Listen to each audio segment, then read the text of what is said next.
Refraction of plane wave when it encounters a thin prism and thin convex lens and a concave mirror. How does the shape of the wavefront changes when it moves through a prism or when it moves through a lens and when it encounters a concave mirror like structure? If you come into the concept directly, consider a plane wavefront.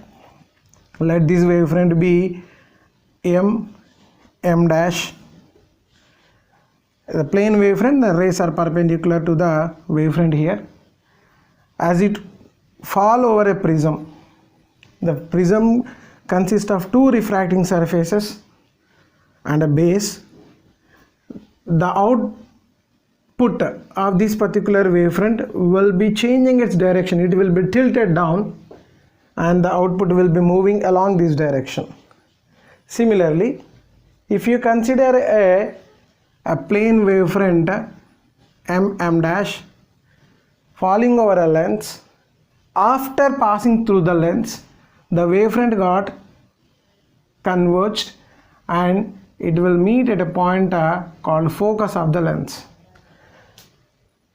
In the case of a mirror also, when a plane wavefront m dash fall over a mirror, it gets reflected back and it again converges and fall over a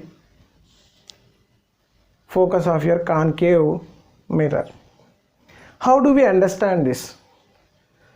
Consider three people. Consider these three rays as three people. And they're carrying a rod, a straight rod, and traveling. And this you consider as a sandy floor. You have complete sand filled over this. What will happen? Name it as first person, second person, third person. As the three people need to travel through the sandy floor, who will be traveling more distance in the sand? Obviously, the person 3. You people all know that when you run in a sandy floor, you will feel little bit a discomfort and your speed will be reduced. So this person's speed will be reduced.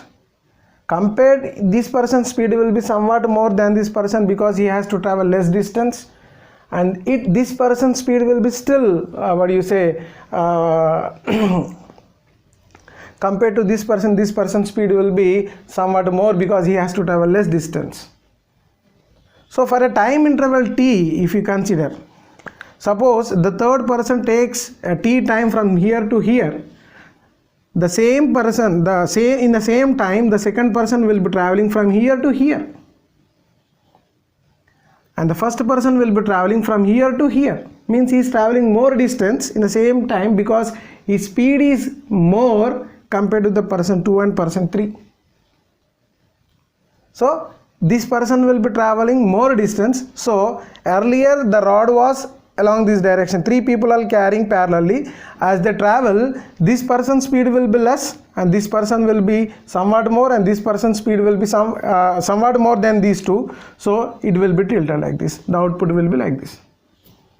Similarly, if you consider here, the same 3 person traveling from this particular, again you consider this as a sandy floor. Who has to travel more distance? Obviously the second person has to travel more distance in the sand.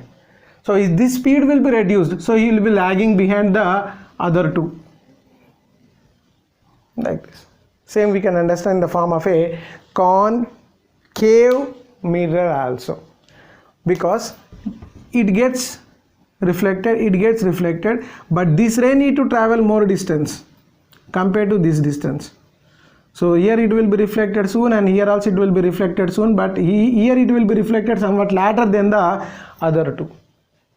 That's why it will be converged. Here also it will be converged. Thank you.